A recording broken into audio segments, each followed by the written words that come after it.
Civil എഞ്ചിനീയറിങ്ങിൻ്റെ mechanics of സോളിഡ്സിൻ്റെ module 1 തിയറിയാണ് നമ്മളിന്ന് discuss ചെയ്യാൻ പോകുന്നത്.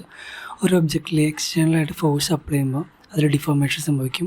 അപ്പോൾ അതിൻ്റെ മോളിക്യൂൾസ് എത്രത്തോളം റെസിസ്റ്റൻസ് ആണ് ആ ഡിഫോർമേഷന് എതിരായിട്ടൊരു യൂണിറ്റ് ഏരിയയിൽ തരുന്നത്, അതിനെയാണ് നമ്മൾ സ്ട്രെസ് എന്ന് വിളിക്കുന്നത്. ഫോഴ്സ് അപ്ലൈ ചെയ്യുമ്പോൾ എത്രത്തോളം ചേഞ്ച് ഓഫ് ലെങ്ത് ഉണ്ടായി പെർ യൂണിറ്റ് ലെങ്ത്, അതിനെയാണ് നമ്മൾ സ്ട്രെയിൻ എന്ന് വിളിക്കുന്നത്. ബേസിക്കലി നമ്മുടെ ഫോഴ്സസിനെ 3 തരത്തിലാണ് നമ്മൾ ക്ലാസിഫൈ ചെയ്തേക്കുന്നത്. അതുകൊണ്ടാണ് സ്ട്രെസ്സും 3 തരത്തിലാണ്. അത് ടെൻസൈൽ സ്ട്രെസ്സും കംപ്രസീവ് സ്ട്രെസ്സും ഷിയർ സ്ട്രെസ്സും. 2 ഈക്വൽ ആൻഡ് ഓപ്പോസിറ്റ് ഫോഴ്സ് ഒരു ബോഡിയിൽ ആക്ട് ചെയ്യണം. അത് ഫുള്ളായിട്ടാണ് ആക്ട് ചെയ്യണമെങ്കിൽ അതിൻ്റെ ലെങ്ത്ത് കൂടും. അതിനാണ് നമ്മൾ ടെൻസൈൽ ഫോഴ്സ്. അതുകൊണ്ടാണ് സ്ട്രെസ്സിനാണ് നമ്മൾ ടെൻസൈൽ സ്ട്രെസ് എന്ന് വിളിക്കുന്നത്. 2 ഈക്വൽ ആൻഡ് ഓപ്പോസിറ്റ് പുഷസ് ആണ് ഒരു ബോഡിയിൽ ആക്ട് ചെയ്യണമെങ്കിൽ അത് ലെങ്ത്ത് കുറയാണ് ചെയ്യുക. അതിനാണ് നമ്മൾ കംപ്രസീവ് ലോഡ്, കംപ്രസീവ് സ്ട്രെസ് എന്ന് വിളിക്കുന്നത്. അതുകൊണ്ടാണ് സ്ട്രെസ്സിന്. ഷിയർ സ്ട്രെസ് എന്ന് പറഞ്ഞാൽ 2 equal and opposite force act ചെയ്യും, പക്ഷേ അത് സെയിം ലൈനിലായിരിക്കില്ല ആക്ട് ചെയ്യുക. അപ്പോൾ അതുകൊണ്ട് ആ ഒബ്ജക്റ്റ് പൊട്ടിപ്പോവാണ് ചെയ്യുക. ഇങ്ങനെയാണ് അതിൻ്റെ ക്ലാസിഫിക്കേഷൻ. അടുത്ത് നമുക്ക് സ്ട്രെസ് സ്ട്രെയിൻ ഡയഗ്രം നോക്കാം. ഇവിടെ ഡക്റ്റൈൽ മെറ്റീരിയലിൻ്റെ സ്ട്രെസ് സ്ട്രെയിൻ ഡയഗ്രമാണ് നമ്മൾ ആദ്യം നോക്കുന്നത്. അപ്പോൾ അതിന് എക്സ് ആക്സിൽ സ്ട്രെയിനും വൈ ആക്സിൽ സ്ട്രെസ്സുമാണ് നമ്മൾ കാണിച്ചത്. അപ്പോൾ ഫോഴ്സ് അപ്ലൈ ചെയ്യുമ്പോൾ ഒരു പർട്ടിക്കുലർ പോയിന്റ് വരെ, ഒരു എലാസ്റ്റിക് ലിമിറ്റ് വരെ, അതിൽ നമ്മൾ എത്രത്തോളം ഫോഴ്സാണ് കൊടുത്തത് അതിന് പ്രപ്പോർഷണലായിട്ട് അതിൻ്റെ ലെങ്ത് കൂടും. അപ്പോൾ നമുക്ക് സ്ട്രെസ്സിനും സ്ട്രെയിനും പ്രപ്പോർഷണലാണെന്ന് പറയാൻ പറ്റും. അപ്പോൾ എ വരെ നമ്മൾ പ്രപ്പോർഷണലായിട്ട് ലിമിറ്റ് എന്ന് പറയും.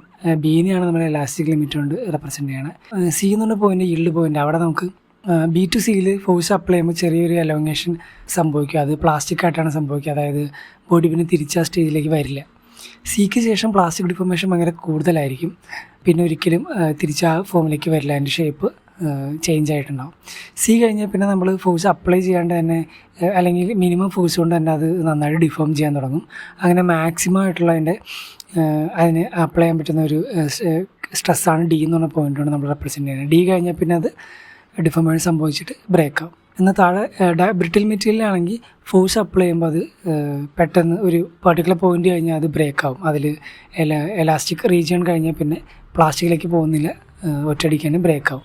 പിന്നെ നമ്മൾ ഹുക്സിലോ, അതായത് ഇലാസ്റ്റിക് ലിമിറ്റിനുള്ളിൽ ഫോഴ്സ് അപ്ലൈ അനുസരിച്ച് കറസ്പോണ്ടിങ് ആയിട്ട് അതിന് സ്ട്രെയിൻ ഉണ്ടാവുമെന്ന് പറഞ്ഞല്ലോ. അപ്പോൾ ആ ഇലാസ്റ്റിക് ലിമിറ്റിനുള്ളിൽ സ്ട്രെസ്സും സ്ട്രെയിനും എപ്പോഴും പ്രപ്പോർഷണലായിരിക്കും.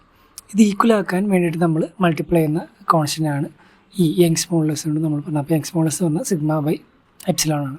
നമ്മളൊരു ഒബ്ജക്റ്റിൽ എത്രത്തോളം ഫോഴ്സ് അപ്ലൈ ചെയ്യാൻ പറ്റും അത് ഡിവൈഡ് ബൈ നമ്മൾ എത്രയാണ് അതിൽ അപ്ലൈ ചെയ്യുന്നത്, ആ റേഷ്യോനെയാണ് നമ്മൾ ഫാക്ടർ ഓഫ് സേഫ്റ്റി എന്ന് പറയുന്നത്.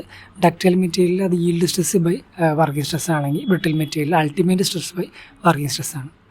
നമ്മൾ ഒന്നിലധികം ഫോഴ്സ് ഒരു ഒബ്ജക്റ്റിൽ ആക്ട് ചെയ്യുകയാണെങ്കിൽ അതിൽ ഓരോ ഇൻഡിവിജ്വൽ പാർട്സിലെയും ഫോഴ്സ് സെപ്പറേറ്റ് കണ്ടുപിടിച്ചിട്ടാണ് ചേഞ്ച് ഓഫ് ലെങ്ത് കണ്ടുപിടിക്കുന്നത്. നമ്മൾ ഓൾറെഡി പ്രോബ്ലം ക്ലാസ്സിൽ ചെയ്തതാണ്. ആ മെത്തേഡിനെയാണ് നമ്മൾ പ്രിൻസിപ്പിൾ ഓഫ് സൂപ്പർപോസിഷൻ എന്ന് പറയുന്നത്. പിന്നെ നമുക്ക് സർക്കുലർ ടേപ്പറിൻ്റെ ഡെറിവേഷനാണ്. അപ്പോൾ ഇതിൻ്റെ ഇക്വേഷൻ നമ്മൾ ഓൾറെഡി പഠിച്ചു. അപ്പോൾ ഡയമീറ്റർ ചെറുതായിട്ട് വരുന്നതിന് ടേപ്പർ എന്ന് വേണം. അതിൽ നമ്മളൊരു dx എലമെൻറ്റ് കൺസിഡർ ചെയ്യുകയാണ്. അപ്പോൾ അതിൻ്റെ ഡയമീറ്ററിൻ്റെ ഇക്വേഷനാണ് നമ്മൾ എഴുതി വെച്ചേക്കണത്. d1 - x/l d1 - d2 എന്ന് എഴുതി വെച്ചേക്കണം. നമ്മൾ സിംപ്ലിഫൈ ചെയ്തിട്ട് d1 - kx എന്നാക്കി. അതുപോലെ തന്നെ ആ ഷെയ്ഡ് റീജിയൻ്റെ ഏരിയ നമ്മൾ എടുത്തിട്ടുണ്ട് അവിടെ.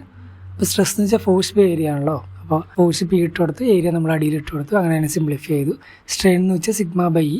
അപ്പോൾ സിഗ്മ നമുക്ക് മുകളിൽ നിന്ന് കിട്ടി, അതിന് ഇ വെച്ച് നമ്മൾ ഡിവൈഡ് ചെയ്തു. അപ്പോൾ എലോങ്ങേഷൻ കണ്ടുപിടിക്കാനായിട്ട് എപ്സിലോൺ കൊണ്ട് dx നമുക്ക് എഴുതാം. അപ്പോൾ നേരെ മുകളിൽ നിന്ന് ഈക്വേഷൻസ് നമ്മൾ എപ്സിലോണിൻ്റെ സബ്സ്റ്റിറ്റ്യൂട്ട് ചെയ്ത് കൊടുക്കുന്നു. അപ്പോൾ ഡെൽറ്റയിൽ കാണാൻ നമ്മൾ ആ എലമെൻറ്റിനെ ഇൻറ്റഗ്രേറ്റ് ചെയ്യുകയാണ് 0 to L വരെ. അങ്ങനെ ഇൻറ്റഗ്രേറ്റ് ചെയ്തിട്ട് അതിനെ നമ്മൾ സിംപ്ലിഫൈ ചെയ്തിട്ട് അവസാനം d1 - d2/L നമ്മൾ k എന്ന് സബ്സ്റ്റിറ്റ്യൂട്ട് ചെയ്യുന്നു. അങ്ങനെയാണ് നമുക്ക് ആ ടേപ്പറിൻ്റെ ഡെറിവേഷൻ കിട്ടുന്നത്. ഇതുപോലെ തന്നെ ഒരു സെൽഫ് വെയിറ്റ് കൊണ്ട് എത്രത്തോളം ചേഞ്ച് ഓഫ് ലെങ്ത് ഉണ്ടായെന്നാണ് നമ്മൾ അടുത്തായിട്ട് നോക്കുന്നത്. അവിടെ L ലെങ്ത് ഉള്ളൊരു ബാർ, അതിൻ്റെ dx ഒരു എലമെൻറ്റാണ് നമ്മൾ കൺസിഡർ ചെയ്യണം. അപ്പോൾ ചേഞ്ച് ഓഫ് ലെങ്ത് എന്ന് പറഞ്ഞാൽ നമുക്ക് PL/A എന്നറിയാം. അപ്പോൾ അവിടെ P എന്ന് വെച്ച് സെൽഫ് വെയിറ്റ് ആയതുകൊണ്ട് നമുക്ക് WAX എന്ന് കൊടുക്കാൻ പറ്റും. അങ്ങനെ നമ്മൾ ആ ഇക്വേഷൻ സിംപ്ലിഫൈ ചെയ്തിട്ട് ഡെൽറ്റയിലിനെ നമ്മൾ ഇൻറ്റഗ്രേറ്റ് ചെയ്യാണ് 0 to L വരെ. അങ്ങനെ ഇൻറ്റഗ്രേറ്റ് ചെയ്തിട്ട് നമ്മൾ Pക്ക് W × A × L എന്ന് സബ്സ്റ്റിറ്റ്യൂട്ട് ചെയ്യും. അപ്പോൾ നമുക്കതിൻ്റെ എലോങ്ങേഷൻ കിട്ടും.